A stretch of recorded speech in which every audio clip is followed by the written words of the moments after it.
तो बाला साहब, जब ये सरकार बनी थी महाराष्ट्र में विधानसभा चुनाव के बाद, और आप लोगों ने कोशिश की लेकिन शिवसेना की सरकार की बजाय उनकी सरकार बनी एनसीपी और कांग्रेस की, उसके बाद कुछ दिनों बाद आपका एक बयान आया था कि हम जल्द ही फिर से सरकार में सत्ता में काबिज होंगे। तो क्या अभी क्या स्थिति है? स्थिति अच्छी है और हम जरूर लाएंगे और आप देखेंगे चंद दिनों में क्या हालत है उनकी और हमारी भी। देखो, तो ये भी आया कि शायद ये कोशिश कुछ कामयाब होती दिख रही थी, इसलिए सरकार ने और छगन भुजबल ने आपके खिलाफ कुछ ऐसा किया या गिरफ्तारी का माहौल बनाया। नहीं, उसका तो नाम नहीं लेना चाहता हूँ क्योंकि इतना तो बड़ा आदमी नहीं है वो, लेकिन पॉलिटिकल रिवेंज है इसके पीछे और वो लेने की कोशिश कर रहे हैं कैसे किसी ढंग से। अभी वो छूट गई बात तो बोलते श्री कृष्ण आयोग लाएंगे, वो इम्प्लीमेंट करेंगे हम। तो क्या व्हाट इट शोज, हाँ, अभी एक छगन भुजबल का मन में कोई ऐसा बहुत जहर फैला हुआ है उनके। अभी deputy chief minister Chhagan Bhujbal का बयान आया था कि अभी वो गिरफ्तारी का मामला तो ट्रेलर था, असली तो अब श्री कृष्ण आयोग के उसके साथ हम मूवी असली तब शुरू होगा जब आयोग के मामले में कार्रवाई होगी। वो भी एक बार प्रोड्यूसर था, उन्होंने एक पिक्चर प्रोड्यूस की थी, सवाल भी नहीं उठता है। लेकिन उनको ये भी पता है कि ट्रेलर में कुछ नहीं, ट्रेलर एक कोई एडवर्टाइजमेंट बात होती है, आजकल तो चलते रहते हैं, लेकिन पिक्चर फ्लॉप हो सकता है ना। अच्छा, एक अखबार में ये भी खबर छपी कि उद्धव साहब ने चीफ मिनिस्टर को फोन किया कि मेरे फादर की एज ज्यादा है और उसको देखकर रिक्वेस्ट किया कि अभी उनको गिरफ्तार न किया। बिल्कुल नहीं। आपने खबर देखी एक्सप्रेस में? मैंने पढ़ी है, ऐसे खबरें आई है। वैसे तो ये विलासराव देशमुख जो है टेम्पररी, वो जो सरकार चला रहा है, उसको मैंने फोन कर दिया कि मुझे बचाओ। अरे ये कभी नहीं, मेरे खून में नहीं ये। वैसे तो गया था ना, 3 महीने में तो वो कैद खाने में था। I was behind the bars in 69, Yerawada jail में था। बाद में यहाँ आके सुप्रीम कोर्ट में छूट गया, हाई कोर्ट में मैं छूट गया। तो डरने का क्या आता है? लेकिन कहा गया कि आप परेशान थे क्या? छी, मैं बिल्कुल परेशान नहीं। मैंने एक कहा, मेरे जितने वकील थे उन्होंने, एक बार मैंने मीटिंग ली थी यहाँ, उन्होंने कहा कि आप एंटीसिपेटरी बेल लो। नहीं, मैं नहीं लूंगा। मेरा गुनाह क्या है? मैंने क्या किया है कि जो मैं ये करूं, बेल मांगू? मैंने डर के मारे बैठता, डरता तो मैं एंटीसिपेटरी बेल लेता। बिल्कुल कोई नहीं रोकता। लेकिन ये भी मीडिया में आया कि जिस ढंग से आपको गिरफ्तारी हुई आपकी या मेयर के घर ले जाया गया, ये बड़ा प्लान्ड वे में शरद पवार, प्रमोद महाजन और कुछ और लोग। I have no idea. जितना बंदोबस्त मेरे लिए अपने इधर रखा था,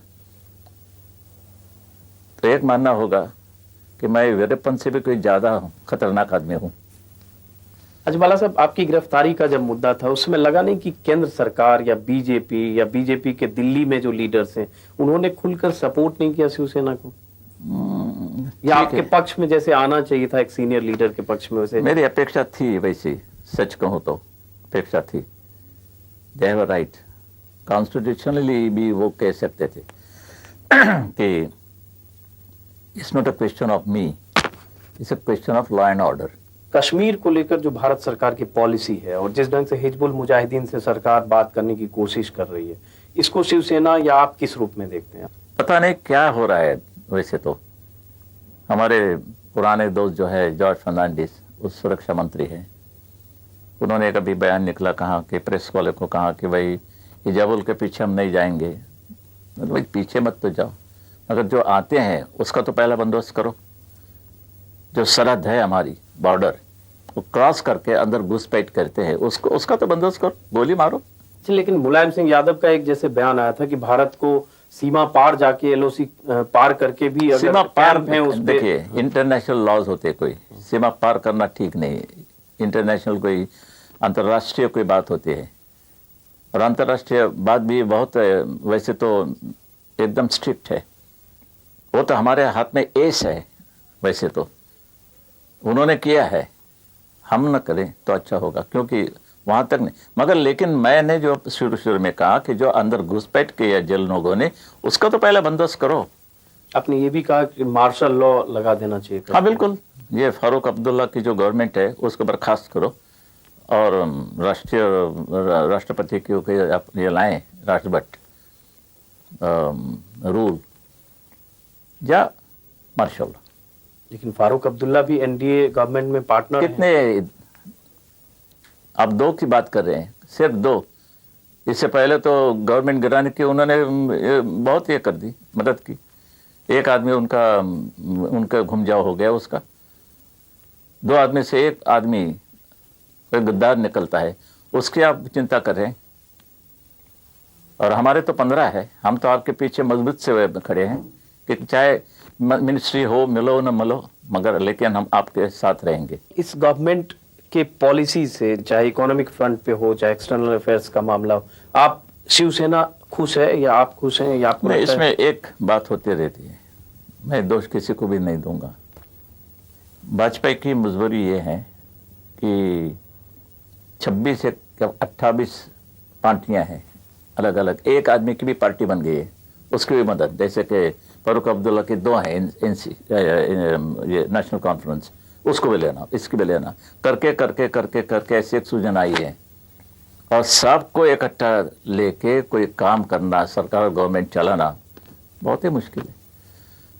ठोस कोई करना हो कि चले ये करें, जैसे कि जब जयललिता थी, जयललिता वो 370 का जो है कानून कश्मीर में, कि जो कश्मीर हमारा है लेकिन एक इंच भी हम वहाँ खरीद नहीं कर सकते। वो लोग आके वो कुछ भी कर सकेंगे मगर हम नहीं करेंगे, तो कैसा हमारा कश्मीर होता है। तो वो वाजपेयी साहब ने एक सुझाव लाया था कि चले निकल दें 370।